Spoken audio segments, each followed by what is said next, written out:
सत श्री अकाल, अस्सलाम वालेकुम, गुड मॉर्निंग। कैसे हैं दोस्तों आप सभी लोग।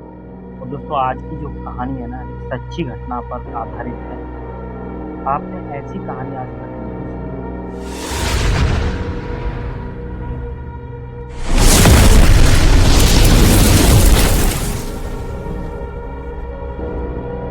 आपने, पर जब कोई कर्मों और अभिशाप से चुड़ैल बन जाए तो हैरत अंगेज अनहोनियां जन्म लेती हैं। ऐसे ही अनहोनी मेरी एक सहेली रीता के साथ हुआ, जो आज से कुछ साल पहले की कहानी है। रीता अपनी माँ के साथ आश्रम में रहती थी। रीता की माँ को काले जादू में महारत हासिल थी। उसकी माँ लोगों का काला जादू करती थी, ज़्यादातर मार ही डाला करती थी।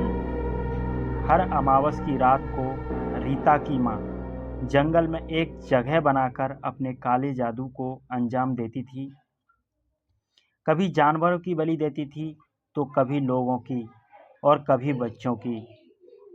काली शक्तियों की उपासना करना, भूत प्रेत को वश में कर लेना, लोगों पर छोड़ देना, इन सब से लोग रीटा की माँ को चुड़ैल कहने लगे और बहुत अभिशाप भी कर देते थे।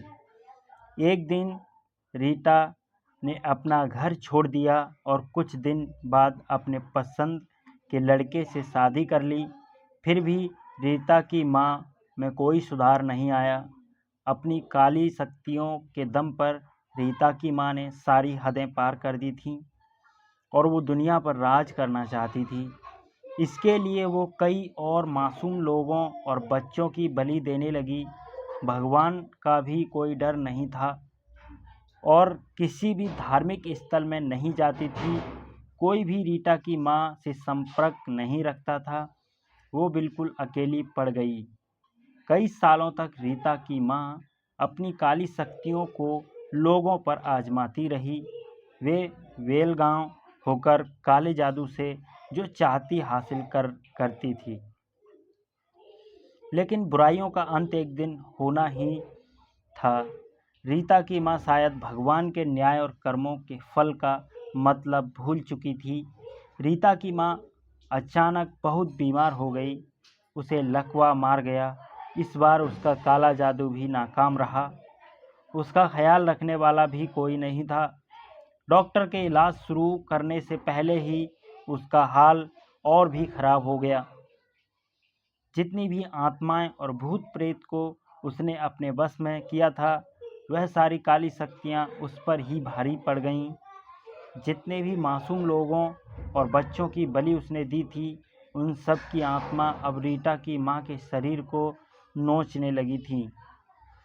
धीरे धीरे उसके शरीर में कीड़े पड़ गए। ऐसी औरतें जो खुद का काला जादू करती थीं, उनकी छवि एक शापित चुड़ैल जैसी हो जाती है। उनका अंत में रीता की माँ जैसा हाल ही होता है। किसी भी डॉक्टर ने रीता की माँ का इलाज करने से मना कर दिया। लोग दूर से ही उसकी हालत देखकर कहते थे, इस चुड़ैल का यही हाल होना चाहिए। अब सारी काली शक्तियाँ इससे ही लिपट गई हैं। भगवान की लाठी में आवाज़ नहीं होती। लेकिन कुछ दिन बाद तड़पते हुए रीता की माँ ने दम तोड़ दिया। वह सारी काली शक्तियाँ और भूत प्रेत रीटा की माँ की आत्मा को अपने साथ ले गईं। ब्रह्मांड में सारी अच्छी बुराइयाँ शक्तियाँ घूमती हैं। काला जादू करने वाले का अंत में यही काली शक्तियाँ घेर लेती हैं, क्योंकि कुदरत के अपने नियम हैं इंसाफ करने के लिए। सो आई होप गाइज आपको यह हॉरर स्टोरी अच्छी लगी होगी, और अगर आप कोई नेक्स्ट स्टोरी सुनना चाहते हैं तो कमेंट करके ज़रूर बताएं।